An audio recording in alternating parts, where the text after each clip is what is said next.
यूं तो हमेशा से डकैतों की दुनिया में पुरुष डाकुओं का ही दबदबा देखा गया है, लेकिन 1980 के दशक में एक महिला डाकू ने अपने आतंक का ऐसा मंजर कायम किया था कि पूरा चंबल बस उसके नाम भर से कांप जाता था। चंबल के भीड़ों में उसका राज चलता था, जहां का एक दिन का भी उसके इशारे के बिना हिल नहीं सकता था। उसके नाम की इस कदर दहशत थी कि जिस इलाके से उसका गैंग गुजरता वहां मातम छा जाता। घरों के दरवाजे बंद हो जाते, लोग काम करना छोड़ देते, ऐसा लगता मानो पूरे इलाके में किसी ने कर्फ्यू लगा दिया हो। लेकिन सबसे हैरत की बात यह थी कि उस महिला ने डकैती का रास्ता खुद नहीं चुना था, बल्कि हालातों ने उनको इस राह पर लाकर खड़ा कर दिया था। मात्र 11 साल की उम्र में उनकी 45 साल के अधेड़ आदमी से शादी कर दी गई थी, जिसने दिन रात उनका यौन शोषण किया। पति से जो जिल्लत मिली सो मिली, माँ बाप ने भी उन्हें परिवार पर कलंक बताकर किसी कुएं में डूब जाने को कह दिया। इतना कम नहीं था कि उनके सगे चाचा ने उन्हें मात्र 16 साल की छोटी सी उम्र में डाकुओं के हवाले कर दिया, और डाकुओं ने भी उन्हें नोच खाने में कोई कसर नहीं छोड़ी। लेकिन एकाएक वक्त ने करवट बदली और उस बेबस महिला ने कफन की तरह सर पर लाल कपड़ा बांधा, हाथ में बंदूक ली और दुनिया को उसी की भाषा में समझाने के लिए निकल पड़ी। जिस पति ने उन पर सितम ढाए थे, उसे बीच चौराहे पर चाकू मार मार कर अधमरा कर दिया, और जिस बिरादरी के लोगों ने जिस गांव में हफ्तों तक उनकी आबरू लूटी थी, उन्होंने उसी गांव में जाकर उस बिरादरी के सब मर्दों को एक लाइन में खड़ा करके गोलियों से भून डाला। आइए जानते हैं कहानी बैंडिट क्वीन के नाम से मशहूर भारत की मोस्ट वांटेड वुमन फूलन देवी की, जो किसी के लिए मसीहा थी तो किसी के लिए खूंखार हत्यारन। और आखिर कैसे सरेआम दर्जनों लोगों को मौत के घाट उतार देने वाली फूलन देवी आगे चलकर देश की सांसद बन बैठी। The Robin Hood of Chambal, Phulan Devi, known for her brand of biblical justice. फूलन जब खुद अपने गैंग की सरदार बनी तो उसने बेरमई गांव के 22 ठाकुरों को मारकर खुद के साथ जुल्म का बदला लिया। However, her story of becoming the bandit queen is rarely ever discussed. आखिर कौन थी फूलन देवी? फूलन देवी का जन्म 10 अगस्त 1963 को उत्तर प्रदेश के जालौन जिले के एक छोटे से गांव गोरहा का पूर्वा में एक दलित परिवार में हुआ था। उनके पिता का नाम देवीदीन था, जो मल्ला कास्ट से बिलोंग करते थे। फूलन के अलावा परिवार में उनके 3 बहनें और एक भाई था। गरीबी के कारण उनका परिवार दूसरों के खेतों में काम करता था। उनके पास जो थोड़ी बहुत जमीन थी, उस पर चिकपीस, सनफ्लावर्स और पर्ल मिलेट उगाकर किसी तरह गुजारा होता था। बहुत कम सुविधाओं में भी सब कुछ ठीक चल रहा था। लेकिन कुछ समय बाद जब फूलन के दादा का निधन हुआ तो उनके पिता की जमीन को उनके चाचा बिहारी लाल ने जोर जबरदस्ती से छीन लिया और उनके परिवार पर खूब जुल्म ढाए। फूलन देवी का स्वभाव शुरू से ही गुस्से वाला था। फूलन देवी उस वक्त केवल 10 साल की थी, लेकिन फिर भी वो अपने चाचा के विरोध में डट कर खड़ी हो गई। उन्होंने अपनी बड़ी बहन रुक्मणी के साथ अपने पिता की छीनी गई जमीन पर जाकर धरना दे दिया और अपने चाचा पर जमीन लौटाने का दबाव बनाने लगी। इस बात से गुस्सा होकर फूलन देवी के चचेरे भाई मायादीन ने उन्हें बुरी तरह पीटा, लेकिन फूलन तब तक विरोध करती रही जब तक कि वो लात, घूंसों और ईंट की मार से बेहोश नहीं हो गई। फूलन को इतनी छोटी सी उम्र में इन विरोधी तेवरों की वजह से बहुत बड़ा खामियाजा भुगतना पड़ा। उनके इस आक्रामक रवैये के कारण उनके घर वालों ने एक गाय और एक साइकिल के बदले में मात्र 11 साल की फूलन की 45 साल के एक अधेड़ आदमी पुत्ती लाल से शादी करा दी। पुत्ती लाल फूलन के घर वालों को दहेज देकर फूलन के साथ इस तरह व्यवहार करता जैसे वो उसकी पत्नी नहीं बल्कि बाजार से खरीदी हुई कोई चीज है। वो 11 साल की फूलन का जबरदस्ती यौन शोषण करता और बात बेबात उसे बुरी तरह से मारता पीटता। दिन, हफ्ते, महीने और फिर साल पति की इस तरह की ज्यादतियों की वजह से फूलन की तबीयत काफी खराब होने लगी। एक दिन परेशान होकर उन्होंने अपने पति का घर छोड़ दिया और भागकर अपने पेरेंट्स के पास आ गई। बेटी का ससुराल छोड़कर मायके में रहना कुछ दिनों बाद ही सबको खटकने लगा। गांव में बदनामी होने लगी। मां ने गुस्से में ये तक कह दिया कि वो उनके घर पर कलंक है और उसे किसी कुएं में डूबकर मर जाना चाहिए। इतना कम नहीं था कि जमीन की वजह से फूलन की एक बार फिर उनके चचेरे भाई से लड़ाई हो गई। जो फूलन पहले अपने चचेरे भाई की मार से बेहोश हो गई थी, उसने इस बार लड़ाई में एक पत्थर से उसी का सिर फोड़ दिया। इस वजह से फूलन देवी को 1979 में 1 महीने के लिए जेल में रहना पड़ा, जहां पुलिस ने भी उनके साथ बहुत बुरा व्यवहार किया। जेल से छूटने के बाद उन्हें मजबूरन वापस अपने पति के घर लौटना पड़ा। उन्हें वहां जाकर पता चला कि उनका पति पुत्ती लाल किसी दूसरी लड़की से शादी कर चुका है। फूलन के वहां पहुंचने पर उसने और उसकी दूसरी पत्नी ने उसकी खूब बेइज्जती की और उसे खूब मारा पीटा। फूलन को समझ आ गया कि यहाँ अब उनका गुजारा नहीं हो सकता और वो थक हार कर फिर से वापस अपने मायके चली गई। अपनों के बीच में रहकर भी फूलन अकेली पड़ गई थी। उन्हें हर जगह से धिक्कारा जा रहा था और उनके अपने माँ बाप भी उनको बोझ और कलंक समझने लगे थे। उनके फिर से मायके आने से सबसे ज्यादा परेशान उनका चाचा था। चाचा ने उनसे छुटकारा पाने के लिए इस बार फूलन को वहां के डकैतों के हवाले करने का फैसला किया। एक दिन डकैतों का एक झुंड फूलन को उनके घर से उठाने के लिए आया, लेकिन फूलन डकैतों को देखकर वहां से भागने लगी। डकैतों ने गुस्से में उनके छोटे भाई को अपने कब्जे में ले लिया। अपने भाई की जान की खातिर फूलन ने मजबूरन खुद को उन डकैतों के हवाले कर दिया। अब मात्र 16 साल की फूलन खूंखार डकैतों के कब्जे में थी। उन डकैतों का मुखिया बाबू गुजर था, जो फूलन को देखते ही उनके रूप पर मोहित हो गया। बाबू गुजर फूलन के साथ गुलामों की तरह पेश आता। उसने कई बार फूलन का यौन शोषण किया। पहले से ही मायके और ससुराल के अत्याचारों से परेशान 16 साल की फूलन को अब बाबू गुजर जैसे वहशी दरिंदे के जुल्मों को सहना पड़ रहा था। बाबू गुजर की उस गैंग में विक्रम मल्ला नाम का एक आदमी था जो इस गैंग में दूसरा मुख्य आदमी था। फूलन उसकी कास्ट से बिलोंग करती थी और उसको फूलन के साथ हुए पुराने अत्याचारों के बारे में भी पता था, इसलिए उसके दिल में फूलन देवी के लिए एक सॉफ्ट कॉर्नर था और उसे अपने सरदार का उसके प्रति ऐसा व्यवहार बिल्कुल भी बर्दाश्त नहीं हो रहा था। इसलिए उसने अपने सरदार बाबू गुजर से मना किया कि वो फूलन के साथ ज्यादती ना करे, लेकिन बाबू गुजर जब नहीं माना तो उसने एक रोज अपने सरदार को मार डाला और खुद गैंग का मुखिया बन बैठा। इसके बाद विक्रम ने फूलन देवी को राइफल चलाने, अमीरों के घरों को लूटने और पुलिस की रेड से बच निकलने जैसी डकैती की कई टेक्निक सिखाई। फूलन देवी की जिंदगी यहाँ से बिल्कुल बदलने वाली थी। उन्होंने माथे पर एक लाल कपड़ा बांधते हुए हथियार अपने हाथ में ले लिए थे और गुलामी की जिंदगी को पीछे छोड़ दिया था। उनकी जिंदगी में ये बड़ा बदलाव विक्रम मल्ला की वजह से आया था, इसलिए दोनों के बीच प्यार हो गया और वो एक साथ रहने लगे। विक्रम के कारण गैंग में फूलन का भी काफी रुतबा बढ़ गया। अगले एक साल में दोनों ने अपने साथियों के साथ मिलकर कई अमीर घरों पर हमला किया और वहां लूटपाट करके खूब पैसा बनाया। पुलिस को चकमा देने के लिए विक्रम मल्ला का गैंग देवरिया, कानपुर और उराई जैसे इलाकों में लगातार अपनी पोजीशन बदलता रहा। फूलन अमीर लोगों को लूटती और उसी पैसे से गरीब लोगों की हेल्प किया करती। इससे फूलन का नाम निचले तबके के लोगों में पॉपुलर होने लगा और कुछ लोगों ने उन्हें दस्यु सुंदरी का नाम भी दे दिया। इसके बाद फूलन देवी ने अपने पति से बदला लेने के मकसद से उसके गांव पर दिन दहाड़े अटैक कर दिया और सबके सामने उसे चाकू मार मार कर अधमरा कर दिया। उसकी बुरी हालत करने के बाद फूलन देवी ने बीच गांव में धमकी देते हुए कहा कि आज से कोई भी बूढ़ा आदमी छोटी उम्र की लड़की से शादी नहीं करेगा और अगर किसी ने ऐसा करने की जरूरत की तो उसका भी यही हाल होगा। इसी बीच 1980 आ चुका था। विक्रम मल्ला के नेतृत्व में ये गैंग अपना नाम करता जा रहा था। फूलन देवी के लिए भी हालात पटरी पर आ चुके थे, लेकिन इसी बीच इस गैंग के पुराने डकैत श्री राम सिंह और लाला राम सिंह जेल से रिहा हो गए। जेल से छूटते ही जब उन्होंने वापस गैंग ज्वाइन की तो उन्होंने देखा कि गैंग में काफी कुछ बदल चुका है। वो दोनों ठाकुर थे और उन्हें बैकवर्ड क्लास से बिलोंग करने वाले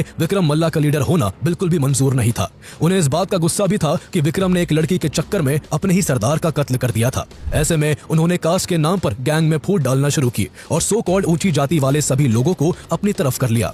इसके बाद श्री राम सिंह और लाला राम सिंह ने अपने साथियों के साथ मिलकर विक्रम मल्ला की हत्या कर दी। विक्रम की मौत के बाद फूलन देवी एकदम अकेली पड़ गईं और इसी का फायदा उठाकर श्री राम सिंह ने उन्हें अपने कब्जे में कर लिया। एक दिन श्री राम सिंह और उसके आदमी फूलन को उठाकर बहमाई गांव ले गए, जहां उन्हें एक बंद कमरे में रखकर दिन रात उनकी आबरू को लूटा गया। उनकी इज्जत लूटने वाला सिर्फ एक अकेला श्री राम सिंह नहीं था, बल्कि बारी बारी से उसके सब गुंडों ने फूलन के साथ ज्यादती की। कई बार उनका सामूहिक यौन शोषण भी किया गया। फूलन के साथ यह अत्याचार करीब 3 हफ्तों तक चलता रहा। कई बार इन दरिंदों ने उन्हें पूरे गांव वालों के सामने नंगा करके कुएं से पानी लाने के लिए भी मजबूर किया। फूलन पूरी तरह से टूट चुकी थी। जिंदगी ने उन्हें फिर से दुख की खाई में धकेल दिया था। लेकिन इस बीच श्री राम सिंह के आदमी काफी लापरवाह रहने लगे थे। उनकी इसी लापरवाही का फायदा उठाकर एक दिन विक्रम मल्ला के एक लॉयल साथी मान सिंह मल्ला ने अपने कुछ लोगों के साथ मिलकर फूलन देवी को श्री राम सिंह और उसके गुंडों की कैद से आजाद करवा लिया। वहां से छूटने के बाद फूलन देवी ने मान सिंह मल्ला समेत विक्रम मल्ला के सभी लॉयलिस्ट साथियों के साथ मिलकर अपना खुद का ग्रुप खड़ा किया।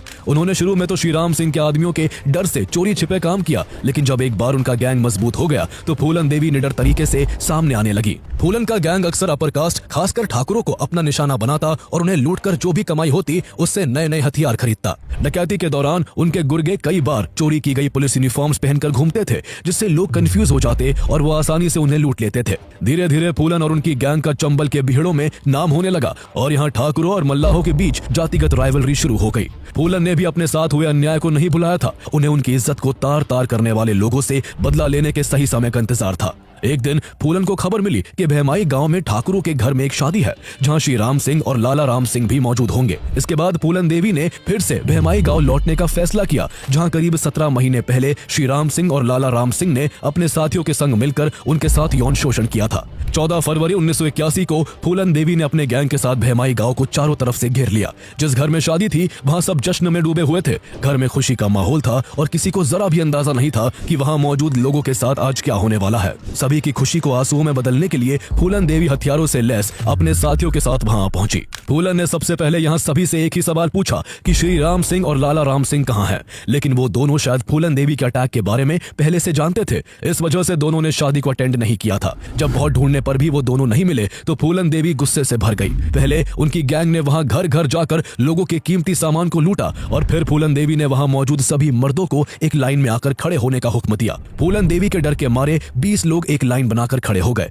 इसके बाद फूलन देवी ने बदले की आग में उन पर एक साथ गोलियों की बौछार करवा दी। पूरा गांव गोलियों की आवाज से थर्रा उठा। कुछ देर बाद जब वहां पुलिस पहुंची तो वहां 20 लोगों की लाश, उनकी औरतों की चीख और बच्चों के रोने के अलावा कुछ भी नहीं था। पुलिस के आने से पहले ही फूलन अपने गुर्गों के साथ वहां से भाग निकली थी। एक साथ इतने लोगों के मारे जाने से पूरे उत्तर प्रदेश में सनसनी फैल गई। मीडिया की खबरों में केवल इसी वारदात का जिक्र था। हर तरफ केवल फूलन देवी का ही नाम गूंज रहा था। सब हैरान थे कि एक 18 साल की लड़की ने यह कारनामा किया था। उन्हें जल्द ही मीडिया ने नया नाम बैंडेड क्वीन दे दिया। चूंकि मारे गए 20 में से 17 लोग ठाकुर थे, इसलिए ठाकुर जाति के लोगों ने एकजुट होकर प्राइम मिनिस्टर इंदिरा गांधी से प्रदेश में लॉ एंड ऑर्डर बहाल करने और फूलन देवी को पकड़ने की मांग उठाई। आगे इस मामले ने इतना तूल पकड़ा कि उस समय के उत्तर प्रदेश के चीफ मिनिस्टर वीपी सिंह को अपने पद से इस्तीफा देना पड़ गया। जितना बड़ा ये मामला बना, उतने ही ज्यादा फूलन देवी के चर्चे होने लगे।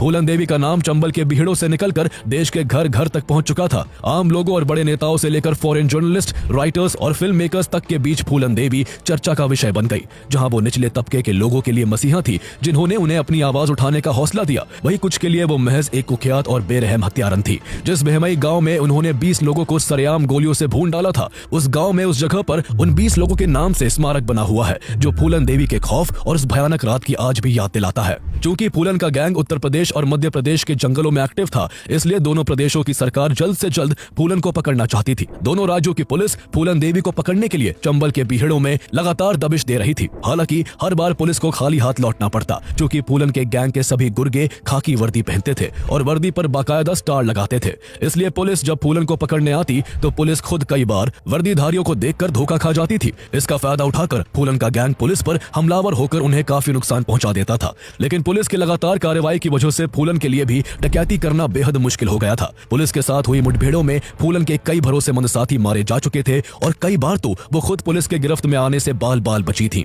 पुलिस के साथ इस लुका छुपी के खेल में करीब 2 साल का वक्त बीत गया। फूलन देवी के हाथ न आने से पुलिस उनकी फैमिली को भी परेशान करने लगी थी। एक बार तो पुलिस ने उनकी मां को पकड़कर 5 महीने तक जेल में रखा, ताकि फूलन देवी परेशान होकर पुलिस के सामने सरेंडर कर दे। लेकिन फूलन ने फिर भी ऐसा नहीं किया। फूलन देवी के पकड़ में न आने से पुलिस पर दबाव काफी बढ़ चुका था। अब तक वो हिंदुस्तान की मोस्ट वांटेड वुमन बन गई थी और सरकार ने उनके सर पर 10,000 का इनाम रख दिया था। उस दौरान चंबल के बीहड़ों में मलखान सिंह का भी काफी नाम था। मलखान और उसके गैंग पर डकैती, अपहरण और हत्या के 94 केसेस रजिस्टर्ड थे। पुलिस की बार बार की कार्रवाइयों से परेशान होकर उसने जून 1982 में मध्य प्रदेश गवर्नमेंट के सामने सरेंडर कर दिया। उसके सरेंडर के बाद मध्य प्रदेश पुलिस चाहती थी कि फूलन देवी भी सरेंडर कर दे। मलखान के सरेंडर करवाने में SP राजेंद्र चतुर्वेदी बड़ी भूमिका थी, इसलिए सरकार ने फूलन के सरेंडर की जिम्मेदारी भी उन्हीं को सौंपी। राजेंद्र चतुर्वेदी ने सबसे पहले मलखान के जरिए फूलन के पास पहुंचने की कोशिश की, लेकिन मलखान इसके लिए तैयार नहीं हुआ। वो नहीं चाहता था कि एक और फेमस डकैत का सरेंडर हो और उसे अपने सरेंडर के बाद मिली लाइमलाइट इतनी जल्दी खत्म हो जाए। इसके बाद राजेंद्र ने खुद फूलन से मिलने का फैसला किया। 5 दिसंबर 1982 की रात राजेंद्र चतुर्वेदी फूलन के गैंग के एक आदमी को साथ लेकर मोटरसाइकिल से चंबल के बीहड़ों की ओर निकल पड़े। कुछ घंटों के सफर के बाद खेड़न पहुंचकर फूलन के साथी ने राजेंद्र की मुलाकात फूलन के राइट हैंड मान सिंह मल्ला से करवाई। मान सिंह राजेंद्र को फूलन के पास ले गया, जिसके बाद दोनों के बीच बातचीत शुरू हुई। फूलन ने खुद अपने हाथों से राजेंद्र के लिए चाय बनाई। बातों बातों में राजेंद्र ने फूलन को बताया कि वो उनके घर गए थे। फिर उन्होंने फूलन को उनके परिवार की कुछ तस्वीरें दिखाई और एक रिकॉर्डिंग भी सुनवाई, जिसमें उनकी बहन मुन्नी की आवाज थी। ये सुनकर फूलन ने राजेंद्र से सीधा सवाल किया, आप चाहते क्या हैं और यहाँ किस लिए आए हैं? इस पर राजेंद्र ने कहा, मैं आपका सरेंडर चाहता हूँ। सरेंडर की बात सुनते ही फूलन भड़क उठी और गुस्से में चिल्लाकर बोली, क्या तुम्हारे कहने से मैं सरेंडर कर दूंगी? मैं फूलन देवी हूँ और अगर चाहूँ तो इसी वक्त तुम्हें गोली से उड़ा सकती हूँ। इससे वहाँ का माहौल अचानक से गर्मा गया। मान सिंह ने किसी तरह फूलन को शांत कराया। जब माहौल ठंडा हुआ तो फूलन ने राजेंद्र चतुर्वेदी से पूछा कि क्या गारंटी है कि सरेंडर करते ही तुम मुझे गोली नहीं मार दोगे? इस पर राजेंद्र ने जवाब दिया, भरोसा करिए, मुझे खुद मुख्यमंत्री ने भेजा है। फूलन का विश्वास जीतने के लिए राजेंद्र ने एक प्रपोजल भी दिया कि अगर वो चाहे तो उनकी गैंग का कोई एक मेंबर उनके साथ चलकर मुख्यमंत्री से मिल सकता है। फूलन देवी पिछले 2-3 साल से पुलिस की कार्रवाई के कारण इधर से उधर छिपते छिपाते गुजर बसर कर रही थी। इस बीच उनके कई लोग मारे भी जा चुके थे। इसके अलावा उनकी तबीयत भी लगातार बिगड़ती रहती थी और उन्हें भीड़ों में जरूरी इलाज नहीं मिल पाता था। इन सब वजहों से उन्होंने भी सरेंडर का मन बना लिया था। SP राजेंद्र चतुर्वेदी उन्हें भरोसे के आदमी लगते थे, इसलिए उन्होंने उनसे सरेंडर के लिए हाँ कह दिया। लेकिन सरेंडर करने को लेकर उनकी कई शर्तें थी। पहली शर्त यह थी